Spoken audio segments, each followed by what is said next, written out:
Nuestro grupo se ha dado la tarea de inspeccionar algunos elementos del ambiente que nos rodea en los países donde estamos. Y en particular, en este caso, estamos preocupados con las partículas ambientales en flotación. La calidad del aire, concretamente. Hay varias medidas de esto. En este caso, estamos midiendo las partículas volátiles, que tienen un diámetro aerodinámico pequeñito, de 10 nanómetros, y en este caso estamos censando 5. Esto incluye ceniza, polen, etcétera, polvo en suspensión, hollín, por supuesto, también. Hay partículas muy pequeñitas y hay partículas no tanto. Vivimos en un mundo con mucha polución, pero esto es realmente irrespirable en algunas ciudades. Estamos en Buenos Aires, en el jardín de una casa, donde vive nuestra familia, que no es un barrio difícil en términos de tráfico, pero vamos a ver algunas otras cosas. Otra sustancia de interés es el formaldehído. Piensen algo así como el formol, con lo que se mantienen los cadáveres en las escuelas de medicina. El formaldehído está en el aire y también tenemos entonces, acá hay 28 miligramos por metro cúbico. Esto es más o menos tolerable. Es una temperatura, por supuesto, de 23,5 según el ambiente. Y lo que es interesante es ver la humedad del 57%, pero en estas condiciones, si se fijan, lo que tenemos es una serie de datos ya más precisos. Esta máquina tiene detrás la manera de filtrar el aire. Tarda un tiempo en cargar los datos porque piensa que tiene que filtrar un metro cúbico de aire para censarlo. En este momento tenemos una calidad excelente de aire, excelente relativo a, este es un índice que se llama ACI, relativo a cómo está el aire en las ciudades. Y acá tenemos un zorzal criollo que me está haciendo la competencia. En todo caso, lo importante es que las partículas en suspensión están alrededor de 1 nanogramo por metro cúbico. El formaldehído y las sustancias volátiles totales del aire están bastante bajos. Si yo estoy viendo acá, están muy por debajo de una milésima de miligramo por metro cúbico, para que se entienda. Esto es relevante. Estamos casi seguros de que algunos elementos del ambiente, de la atmósfera, algunos elementos respirables, como el monóxido de carbono, por ejemplo, que se ligan indisolublemente con el oxígeno y crean, carboxihemoglobina, esas sustancias contribuyen de alguna manera a la carga total, a la carga carcinogénica total. Sin embargo, hay otras sustancias aún peores y vamos a discutirlas en esta serie que se llama Carcinógenos Ambientales y cómo evitarlos. Esto es un ebook que pueden descargar. Por favor, miren a continuación algunas otras reflexiones basadas en medidas de nuestro grupo sobre el arsénico en el agua y algunos materiales agroquímicos y otros en los alimentos que consumimos. El arsénico preocupa hoy a millones de argentinos. Repitamos un dato. La Organización Mundial de la Salud aconseja no consumir agua que posea más de 10 microgramos por litro.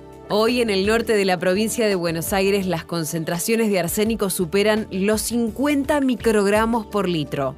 En ciudades como Bolívar ya se han detectado niveles de hasta 100 microgramos y en las localidades como Lobos o Chivilcoy los valores han excedido esta marca. Mira, el arsénico es una de esas sustancias, por otro lado, fascinantes desde el punto de vista bioquímico, pero no es la única.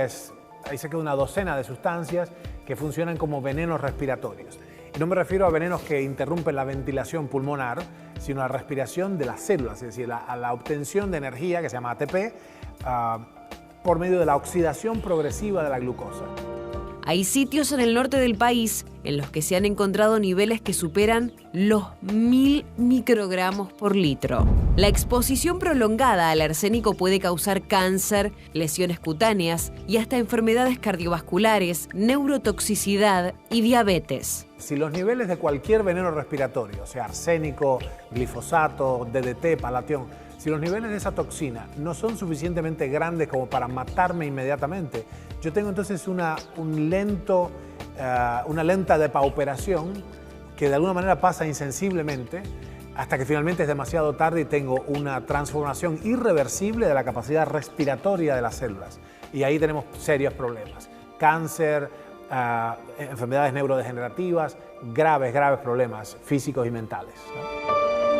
Sin embargo, es un problema con solución. Solo es necesario que el pueblo afectado tenga un sistema de abastecimiento de agua potable que posea remoción de arsénico. Por supuesto que no existe una solución única y aplicable a todas las poblaciones por igual. Existen localidades que tienen provisión de agua a través de una red de distribución, pero también poblaciones aisladas o rurales en las cuales el abastecimiento de agua se hace con pozos particulares.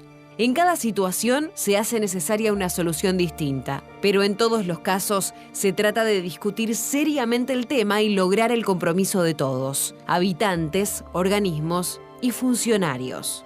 El acceso al agua potable es una necesidad para el ambiente, la vida y la comunidad. Es necesario tomar conciencia de ello y fundamentalmente lograr que nadie mire para el costado. Cuando hablamos de medio ambiente, naturalmente y obligatoriamente estamos hablando de salud. Y cuando hablamos de salud estamos hablando de ciencia. Y todo eso hace al modo en el que la humanidad se enferma hoy, que no es el mismo modo en el que se enfermaba años atrás o décadas atrás. Y estamos con un investigador independiente de origen cubano, Ernesto Prieto Gratacós. ¿Cómo estás? Gracias por acompañarnos. Vive hace muchos años, 2 décadas en la Argentina, por lo tanto ya casi que hablas castellano. me he argentinizado, claro. Te has argentinizado. ¿Es así? ¿Nos enfermamos distinto que lo que se enfermaban, por ejemplo, nuestros abuelos o bisabuelos? Ciertamente, ciertamente. El azote de la civilización en los últimos 12.000 años, de lo que podemos decir que es nuestra vida, digamos, más reciente, son las enfermedades infecciosas. O sea, claramente veníamos perdiendo la guerra contra los gérmenes, ¿no? Había muchos problemas. Sí, de hecho, perdón, lo que se denomina el descubrimiento de América, una de las particularidades que trae es precisamente la invasión no solamente de las personas, sino de aquello que venía con los gérmenes, personas, ¿no? Claramente. Eso pasó también no solo en las Américas, sino cuando en nuestra experiencia con los inuit, con los esquimales, una de las más relevantes nociones que uno ve en los anales de la época, del siglo XVIII y XIX, es el enorme impacto de cosas como un catarro cualquiera que diezmaba a una población inuit o yupik, es decir, los habitantes del Ártico sufrían lo que nosotros ya no sufríamos hace milenios, ¿no? El asunto ahora es que en el advenimiento de la edad industrial, los descubrimientos del último periodo, ha venido algo que no tenía precedentes, que era la abundancia sostenida, por un lado. Y eso ha tenido un montón de repercusiones, nuestra invención de nuevos recursos, nuevos materiales, nuestro dominio de ciertas técnicas, bueno, claramente han creado un problema. Yo creo que es menos peor que el que teníamos antes, claramente es mejor, son menos peores, menos lesivas las enfermedades degenerativas que las infecciosas que te matan antes, pero ahora tenemos como cultura, como grupo, un tremendo desafío que es que la velocidad de nuestra invención va más adelante que nuestra percepción, nuestra conciencia de los efectos, ¿no? Pero es paradójico porque la ciencia logró que nos curáramos de aquello que nos mataba como especie, claro, porque en definitiva era otra especie que nos invadía y nos atacaba, y esa misma ciencia provocó aquello que nos mata hoy. Ese avance científico en términos de mejora de la calidad o la producción alimenticia, no digo tanto la calidad, sino de la producción alimenticia, claro, la cantidad y el tipo de alimentación que hoy tenemos, que nos mata por diabetes o por cosas por el estilo. Esa paradoja, ¿cuánto tiene que ver con la salud ambiental? Es decir, con la salud nuestra, con el entorno en el que vivimos. Bueno, es absolutamente congruente, es decir, es directo y proporcional. Nuestro progresivo dominio, nuestra conquista, para decirlo en términos bien humanos, al menos en la filosofía anterior, nuestra conquista de los ecosistemas trajo necesariamente aparejado un daño propio del cual no somos conscientes hasta quizás décadas más tarde de que esa tecnología disrumpe nuestra vida. Y pasa desde del uso de los combustibles hasta, por supuesto, la alimentación, la industria de la anilina, por decir un caso. Es decir, cuando descubrimos la capacidad de hacer en escala industrial telas en escala industrial y teñir esas telas, bueno, apareció el cáncer de vejiga como consecuencia, nuestro dominio, la tecnología para hacer que las casas fueran más confortables, no nos moríamos los de frío, trae entonces la cuestión de las chimeneas, los desollinadores tenían cáncer de testículo y así. Así cada una de las cosas que... ¿El cáncer se puede decir que es una especie de enfermedad del progreso? Sí, claramente hay me da gracia porque probablemente la línea central de nuestra investigación hace 10, 15 años era cáncer y civilización, es decir, la cancerificación de la sociedad humana, ¿no? Claramente sí, siempre hubo cáncer, o sea, todos los organismos complejos, los metazoos, pueden producir cáncer. Sí, siempre hubo cáncer en el sentido biológico del término, es decir, una célula que entre comillas se vuelve loca y empieza a reproducirse. No es exactamente así como funciona, según nuestra hipótesis, no es la unidad fundamental primaria no es una célula, sino es algo así como 1 milímetro cúbico de tejido. Esto tiene que ver con el territorio a cargo del último capilar, pero quizás excede nuestra hipótesis de la carcinogénesis, el momento cero de la tumorigénesis excede esta conversación. Claramente, como tú decías antes, o sea, la correlación entre el grado de civilización y el grado de cancerificación, la mortalidad por cáncer, de hecho es una ley, la ley de Tanchot, que enuncia exactamente eso, que la mortalidad por cáncer en el mundo es directa y proporcional al grado de civilización, léase industrialización, de la sociedad que esté analizando uno. Uno podría ser un poco apocalíptico y decir que la sociedad va generando aquello que la va a matar, en este caso con el cáncer, pero en términos más globales, el cambio climático, que también es una de las deformaciones producidas por el progreso. Claramente. Si no hubiera existido la revolución industrial, no habría cambio climático, no habría calentamiento global. ¿Cómo se ve esa paradoja desde la ciencia? Esa cosa de que cada vez que avanzamos nos acercamos un poco más al precipicio producido por ese progreso. ¿A dónde va nuestra humanidad como conjunto? Es muy interesante. Ciertamente nos va a traer un punto en común, porque ya no sé, en términos políticos, por ejemplo, no sé si tiene mucho sentido ya, de acuerdo con este problema que nos rodea, qué modo administrativo, qué filosofía de vida tenemos. Tenemos que coincidir en una conversación central que es la sustentabilidad del planeta, o sea, nuestra vida en el entorno en que nos movemos. Si esa conversación no tiene lugar pronto y se toman medidas concretas, no veo mucho cómo poder seguir mucho más allá del 2050. Es decir, hay datos concretos en relación a eso, que hoy 2 de cada 3 muertes en el planeta podrían ser evitables precisamente si hubiera mejores condiciones sanitarias, alimenticias o vinculadas a la cuestión ambiental. Es un dato terrorífico. Es duro, en particular cuando tú ves que analizas la data de primera mitad del siglo XX y el cáncer era la 8ª causa de muerte, el primero siendo la neumonía, la tuberculosis, diarreas, difteria, etc. Y de pronto ahora, con un claro incremento en la morbilidad, o sea, un claro incremento de la incidencia del cáncer, corrigiendo por la edad, o sea, vivimos un poco más que al principio del siglo XX, pero tenemos 700 veces, o sea, 700% más cáncer, tenemos 7 o 8 veces más cáncer. Y nuestro genoma no cambió, o sea, evidentemente hay algo en el ambiente que está produciendo esto, y esto no viene aflojando, es decir, la incidencia de cáncer tiene una pendiente de 0,75, es decir, viene subiendo sistemáticamente la incidencia de cáncer, tanto que en algunos países ya es la primera causa de muerte, Canadá y Cuba, irónicamente tienen medicina social ambos países, uno de ellos donde yo vengo y otros donde he vivido y trabajado en Canadá. Es claramente un deber del hombre de ciencias, del mundo donde yo vengo, redefinir la responsabilidad del género humano. La charla con Ernesto Prieto Gratacós me despertó muchas inquietudes. Me gustaría saber qué opina él de esta contradicción que parece insalvable. Vivimos en un mundo que nos empuja a consumir cada vez más y cada vez peor. Y sabemos que eso precisamente es lo que nos enferma. Vamos a conocer en un ratito su opinión. Hay una fantasía de que uno se alimenta bien o mal según la decisión individual, según la decisión propia. Si me levanto a la mañana y como fruta, me alimento bien. Si en cambio tomo un café con leche con 4 medialunas, me alimento mal. Pero hay toda una parte en la que no depende solo de la voluntad de uno. Claro. Hay un sistema que nos empuja en otra dirección. Claramente, sí. Yo creo que en este caso, así como está hoy en día, ambas opciones dietéticas son igualmente nefastas. Independientemente de que somos, digamos, campeones de la dieta cetogénica y todo esto, o sea, defensores. En ambos casos, por la margarina que tienen los panificados, por todos los tóxicos, los agrotóxicos que están en el café, por los insecticidas que tienen las frutas, etc. En ambos casos estamos incorporando una cantidad de toxinas. Hay un problema, tenemos que rever todo esto. El problema más serio, nuestro grupo de investigación, nuestro laboratorio del Centro de Terapia Metabólica tiene un concepto que hemos podido evaluar, cuantificar, que es el de la oligotoxina. La oligotoxina es una sustancia tóxica capaz de generar una disrupción de la cadena respiratoria en cantidades tan pequeñas que pasa los controles. Es decir, nosotros tenemos, son en partes por millón.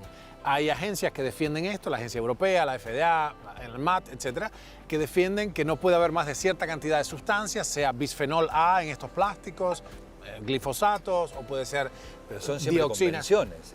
Sí, la cuestión es que incluso en cantidades menores que las permisibles, la acumulación de estas oligotoxinas termina produciendo en un general, problema. todo lo que tenga que ver con los agrotóxicos mide simplemente la aplicación momentánea, no mide el efecto acumulativo. Yo te iba a preguntar específicamente sobre esto en relación a algo que nosotros durante todo el año 2017 trabajamos periodísticamente en el programa. Participamos de una campaña que se llama Mala Sangre, que lo llevó adelante una ONG llamada BIOS, y yo me hice un análisis de sangre y de orina para ver qué tenía en mi organismo. Y resulta que tengo metoxiclor, que es un insecticida, digamos, común y silvestre, pero tengo glifosato. ¿Por qué yo, que vivo a 200 kilómetros de un campo de soja, tengo glifosato? Y en todo caso, como no hay un umbral que diga cuánto glifosato puedo tener en mi organismo, ¿en qué me puede afectar eso a mí y obviamente a las millones de personas que tienen glifosato y no lo saben? Bueno, la primera de las cuestiones, ojalá fuera la única cosa que el glifosato es apenas una parte, es una parte importante, apenas una parte de lo que está pasando. Está pasando algo mucho peor.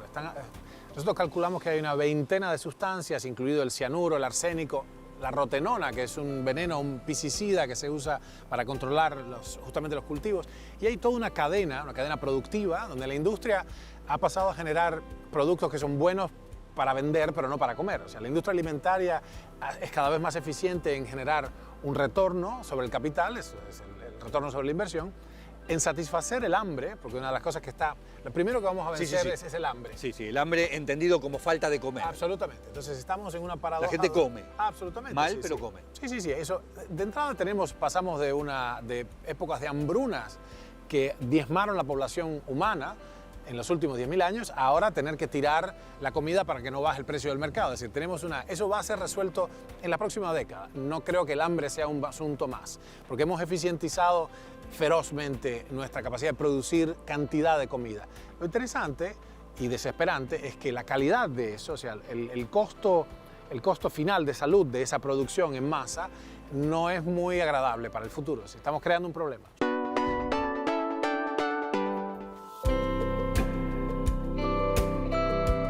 Deberíamos ir hacia un planeta que viva y en el que la humanidad viva de otro modo, pero ciertamente lo que hoy predomina, que es el mercado, nos empuja en la dirección prácticamente opuesta. Absolutamente. Hay un problema muy serio ahí. Se sabe, por ejemplo, con certeza que ciertas actividades, ciertas sustancias, el cigarrillo, por ejemplo, tienen un impacto de irritación e inflamación.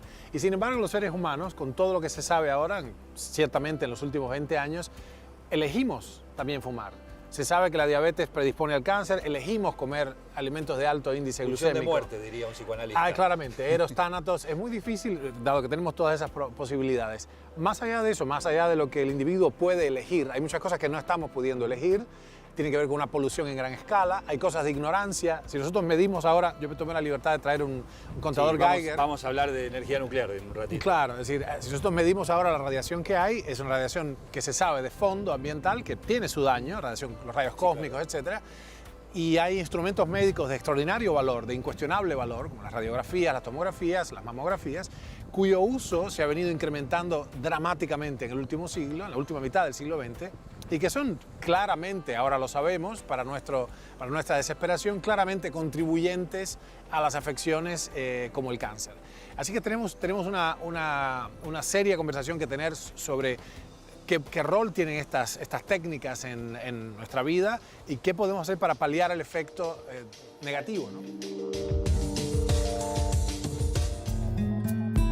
La naturaleza se ha desembarazado en algunos momentos de aquello que de algún modo le hacía daño y se resetea a sí misma y vuelve. Pero quien en este momento le hace daño, hipotéticamente pertenece a la naturaleza, porque la humanidad supuestamente es parte de ella, pero se ha distanciado tanto como para que la propia naturaleza tome distancia definitiva de la humanidad. Sí. El asunto otra vez es la conciencia. Uno ve cosas que nos rodean, las flores. Había un pensador hindú, Jiddu Krishnamurti, decía que las flores son una expresión de la perfección inconsciente. Es decir, son perfectas, son bellísimas, pero no son conscientes de ello.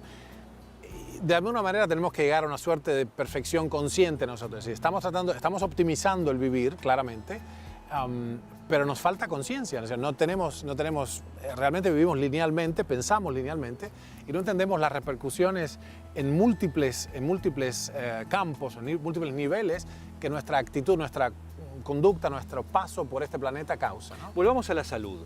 En términos de aquello de lo que nos enfermamos, ¿vivimos peor de lo que podríamos? Yo pienso en una ciudad como Buenos Aires, no en este ámbito, que es maravilloso, precioso, pero no es acá donde vivimos. A este lugar venimos accidentalmente casi, pero el resto de nuestra vida cotidiana se produce y se desarrolla en un ámbito hostil, agresivo. Vuelvo a preguntar, desde nuestra salud individual y pública o colectiva, ¿vivimos peor de lo que podríamos? Sí, sí, sí. ¿Cómo nos afecta el ruido?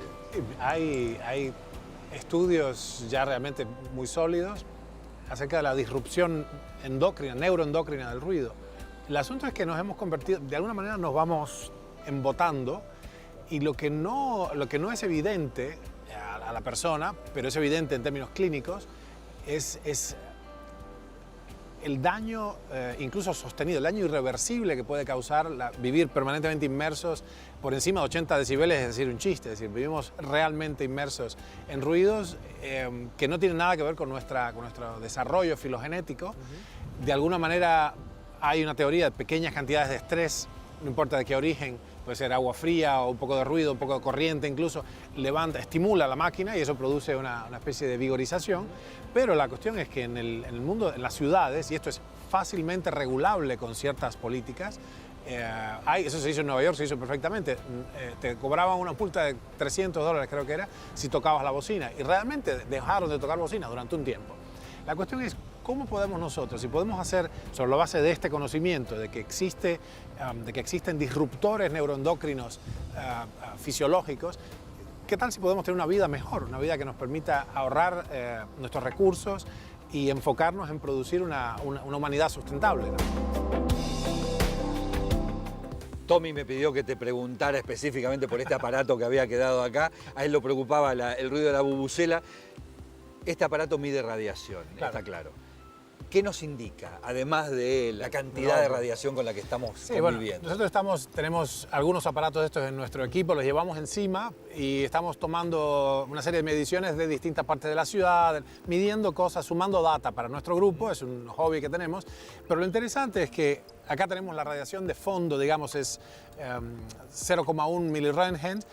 Esa es la radiación de fondo, los rayos cósmicos. Lo que hemos visto es que hay un aspecto muy disruptivo, pero muy importante de la acción humana, que es la radiación médica.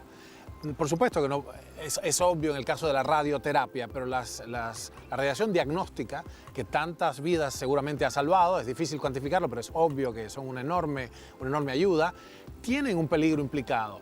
Nosotros tenemos más o menos una tomografía, da el equivalente de 8 o 12 meses de radiación ambiental.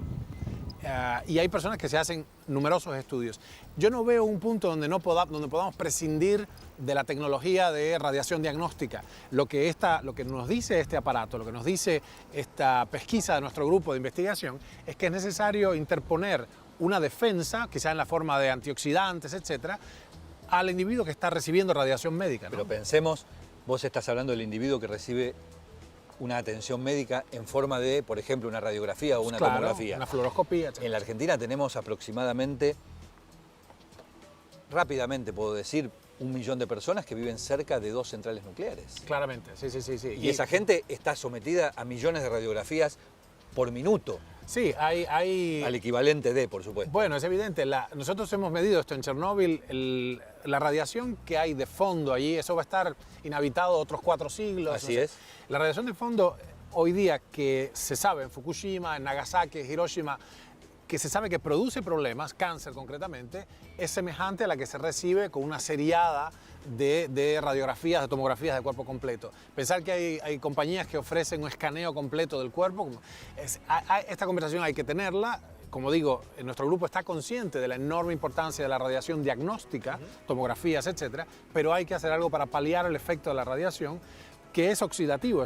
La energía de alta radiación lo que hace es golpear la estructura atómica y arrancar un electrón. Una vez más, las paradojas que tiene esto. se sabe lo que hay que hacer.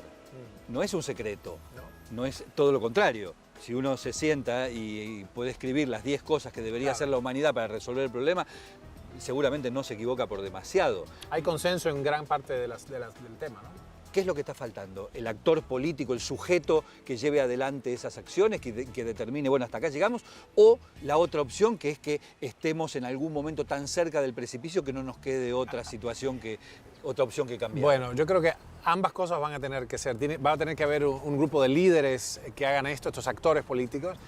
Va a tener ciertamente que haber una suerte de escarmiento, va a tener que haber una crisis o una precrisis para que esto sea evidente, pero el factor, la tercera fuerza que yo veo acá que es imprescindible es la conciencia, el crecimiento de por eso es tan importante esto, que me da mucho honor estar participando, porque la comunicación es crucial para crear una masa crítica de comprensión en la humanidad que nos lleve, porque hay cosas que no, simplemente son, digamos, son impresentables ya, y el pueblo lo sabe, o sea, la gente lo sabe, el colectivo lo sabe. Sin embargo, sabemos mucho más y somos mucho más conscientes que hace 10 años o 15 Claramente. o 20 o 30, y sin embargo las soluciones no han aparecido. Esto que vos traías recién. Claro.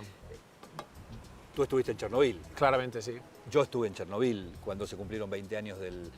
¿Cómo puede ser que todavía la humanidad esté discutiendo la opción de la energía nuclear existiendo instancias como Chernobyl o como Fukushima? Es un asunto. Además esto, yo pienso que es que hay brotes de conciencia. Yo por eso hablé de masa crítica, que es un término que uso, traigo prestado de la física, porque ciertamente es necesario pasar un cierto punto de que yo pienso que millares de individuos colectivamente entonces ya sepan en su carne esto y salgan a una acción específica que ya sea insostenible un cierto pensamiento, ¿no? Muchísimas gracias por haber venido.